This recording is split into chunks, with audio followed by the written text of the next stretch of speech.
नमस्कार दोस्तों, एक और वीडियो में स्वागत करते हैं हम आपका। इस वीडियो में हम बताने वाले हैं क्या मायावती जी इस बार क्या जीत पाएंगी उपचुनाव। क्या उपचुनाव में मायावती जी आ पाएंगी। जैसे 2007 के इलेक्शंस में उन्होंने ब्राह्मण वोट बैंक जीता था, ब्राह्मण वोट बैंक ज़्यादा जीता था उन्होंने, और यूपी की 224 सीटें उन्होंने जीती थीं।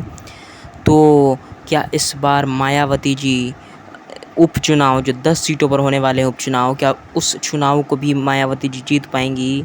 और इस बार कहा यह जा रहा है कि 2027 और उपचुनावों के लिए मायावती ने ब्राह्मण वोट बैंक कार्ड खेला हुआ है, क्योंकि दलित वोट बैंक और पिछड़े वोट बैंक मायावती जी का सहारा अब नहीं रहे।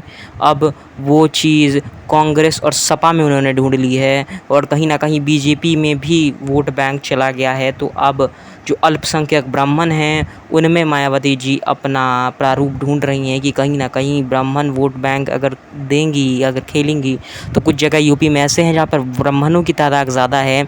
लेकिन बहुत सारे राजनीतिज्ञों का ये कहना है कि अगर आप दलितों पर ही वोट बैंक खेलें और जाटवों पर सबसे ज़्यादा खेलें तो शायद आप जीत सकती हैं, क्योंकि जाटव जो वोट बैंक है वो यूपी में, पूरी यूपी में बहुत ज़्यादा है, बहुत ज़्यादा है।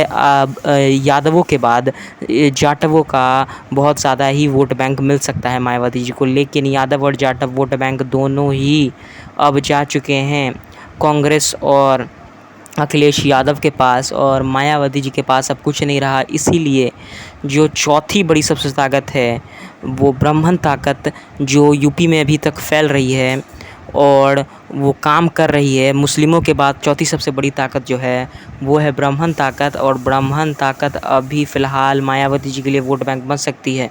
और जो माता पांडे हैं, माता कुमार पांडे जो हैं, वो मायावती जी के लिए एक बहुत बड़ा ही एक दाव बन सकते हैं। उनको मायावती जी टिकट देने वाली हैं उपचुनावों में, जिसके कारण ब्राह्मण वोट बैंक भी मायावती जी के पास आ सकता है। और ये बहुत बड़ी बात होने वाली है मायावती जी के लिए कि ब्राह्मण वोट बैंक उनको मिल सकता है इस चुनावों में, उपचुनावों में। और उपचुनाव में अगर मायावती जैसे 2007 में ब्राह्मणों का सपोर्ट लेके जीती थी, अगर इस बार भी जीत जाएँ तो कुछ भी बदल सकता है।